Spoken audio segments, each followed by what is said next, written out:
Hello crafty friends, it's Donna here from Donna is Playing Paper. Welcome to part 2 of one paper pack, 27 cards.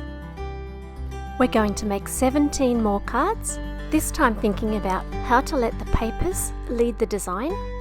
One of my all-time favourite card sketches for double-sided papers, and a few different ideas for using up the scraps right down to the very last bit. Here's what we're starting with. You may recognise this footage from the end of the last video. Video 1 was about adapting sketches to make them metric, although you could have used those sketches easily with imperial measurements too, because that was what was on them originally. As well as the leftover papers, don't forget that we can also use the packaging that it came in. That Mediterranean Summer 6x6 pack has a bunch of pretty strips on it, and the embossed cut apart sheet could be used for background layers to give your card some more dimension. Let's start with working with the papers. I've cut down and backed with green paper one of my leftovers that had this beautiful swag on it, and that's going to be the basis of a very simple card. I'm stamping Happy Birthday. It's previously had some stamp surgery, so I'm just laying it down on a piece of plastic to line it up, and then stamping onto some grid paper to double check before stamping it onto my paper. Despite my best intentions, I missed a little bit, and so I thought I'd leave in the footage there of what I do when things don't stamp correctly, and that is to get a very thin pen, much thinner than the actual design, and colour in anything that missed. To add some dimension, I found a couple of small cutter parts that fit the swag as far as the size goes, and I've popped those up with foam tape. Simple.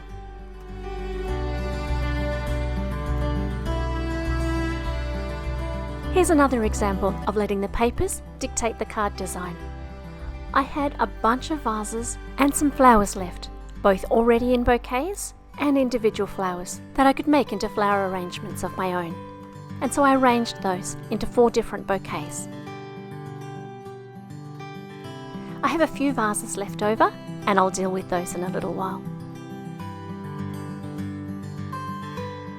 Then it's a simple matter of gluing them down onto a feature panel.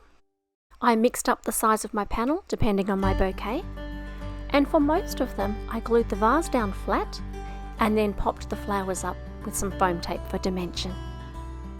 For the backgrounds, I chose some of my favourite papers and matted those up. Altogether, I made 4 cards like this. But when it came to the 4th card, I didn't have quite enough of the backing paper. And so what I've chosen to do is to split that into 2 strips and pop my bouquet in the middle. It's still the same basic design, and it's still led by the bits that I had left over.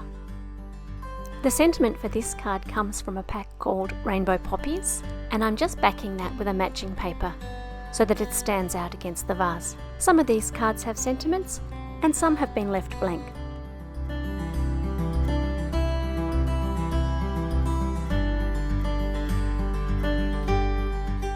I never get sick of looking at how beautiful and shiny these vases look with the embossing.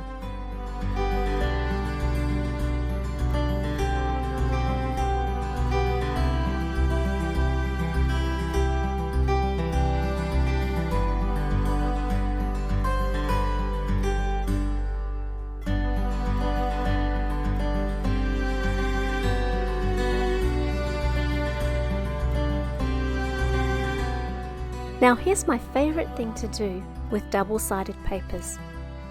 I cut a piece that is at least 1/4 of an inch smaller all the way around than my card.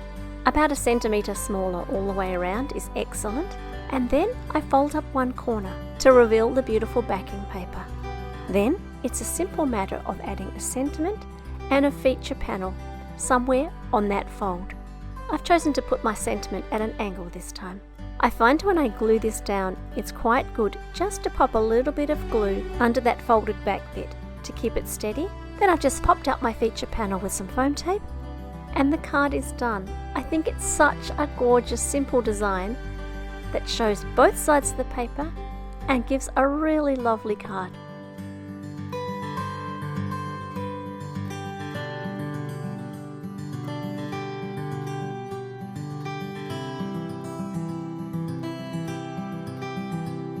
Let's make a card with some more of those vases.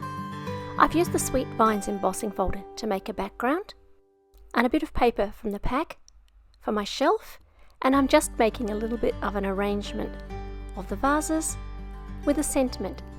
As simple as that.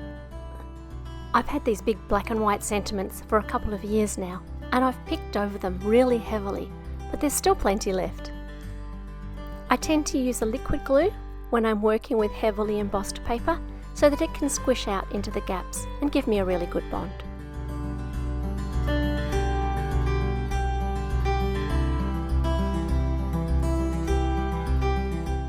I wonder if you had a favourite card from the first video. I did, and this was it. I thought it was such a great way to display this beautiful bouquet. And so, when it came to making the second card set and highlighting the images that I found in the pack, I've chosen to make a couple more of this card almost identical to the one that I made using the sketch in video 1.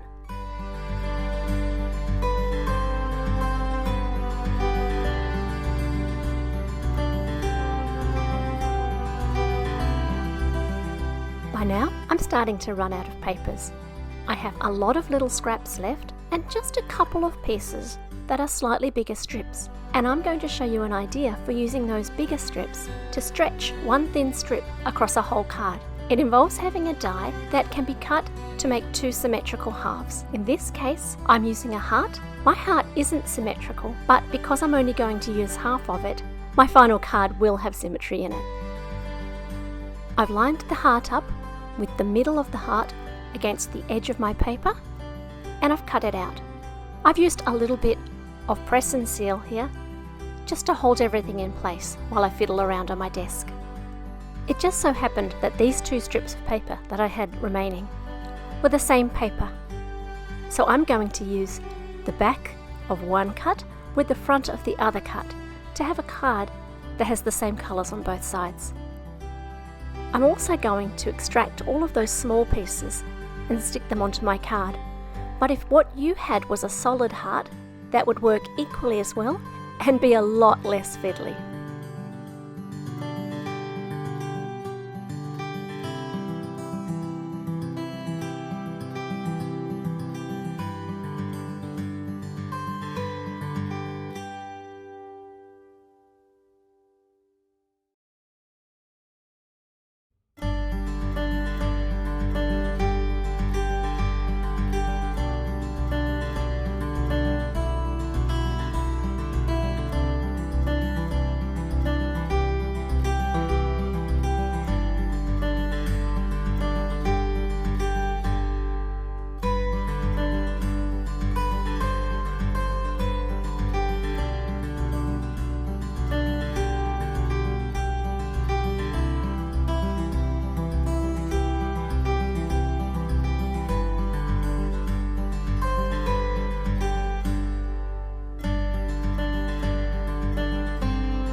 Now I'm really getting down to the scraps.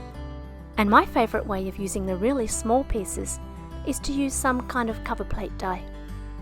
I've got a circle and a rectangle one here, but there are so many fabulous dies out there that make quilt blocks, geometric designs, and all kinds of fun things. I've cut my frames from white card, and now I'm just putting together a little bit of a jigsaw of small scraps and then running them through my die cutter.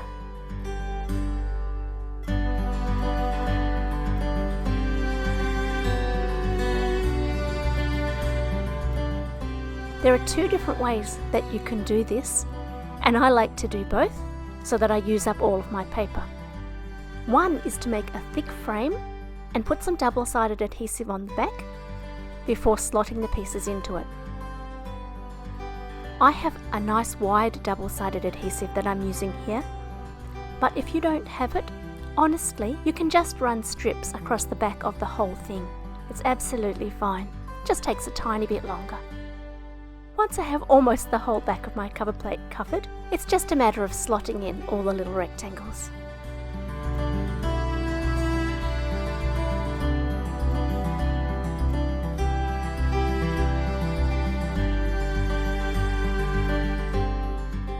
Because I've used double-sided tape, I can peel off the back, and this whole panel is ready to stick to my card base, all in one. I'm going to make a second similar card at the same time. I'm using a single frame for this card, but that means that I now have 3 frames worth of white card rectangles, and I'm going to use those for this next card. I'm gluing together the 3 rectangles and then putting the coloured paper on top before gluing that into my frame. This time my little rectangles stick up nice and proud, and this looks great as well. In actual fact, once I'd done this first one to show you, I went through and layered them all up in a little bit of a production line, and now I'm just going to stick them all in.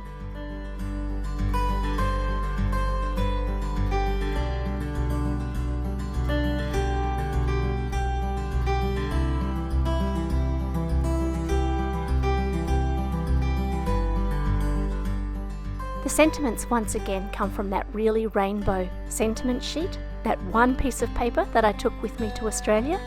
It's still going strong.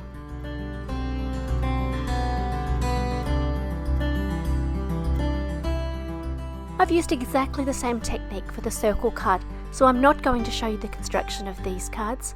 The only thing that I did differently was that I took a great big sentiment stamp that says happy birthday, and I stamped happy onto one and birthday onto the other. Then I took another one of my rainbow poppy sentiment strips and cut that in half, and I've added the birthday and the happy so that each of them is a full sentiment.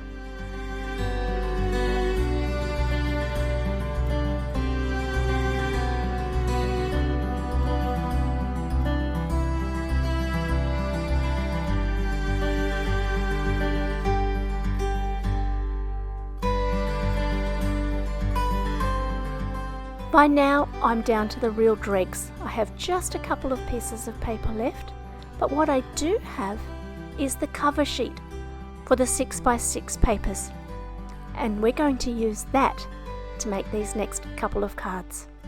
First of all, I need to get the usable portions. I won't use the black strip in the middle, and I won't use the couple of strips that have the barcode across them, but other than that, it's fair game. I'm also cutting up the last of a couple of little pieces of paper that I have to add to the cover sheet. Next, I've cut a square of white cardstock, which is the same width as my card. I've cut that diagonally through the middle, no special angle, just the one that pleased me, and I'm adding some double-sided tape to the diagonal edge. I'm using the lines on my grid mat to get the first strip really straight, and then I'm adding the others along parallel to it. I'll add a little bit more double-sided tape to the back of these to hold them in position, and then add the other half of the diagonally cut paper to the other end. Once again, using the lines on my grid mat to line it up straight. I'll trim the excess off before I add this panel to my card. I had enough strips to make 2 cards the same way. For the second card, I chose to go straight rather than at a diagonal, and I used the very last of the flowers and leaves on this card too.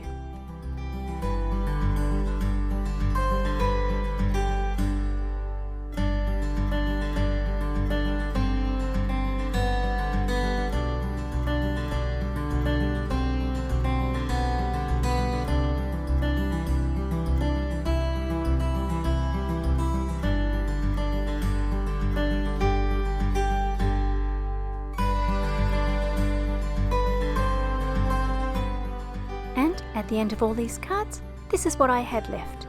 2 feature panels and a bunch of teeny tiny strips. Perhaps I could have kept going from there, but that's enough cards for today. Here's a quick look at all 17 cards that I made in this video. Feel free to go back and watch the first video to see the rest of the cards. Until next time, stay safe, and I'll be back soon with more cards. Bye for now.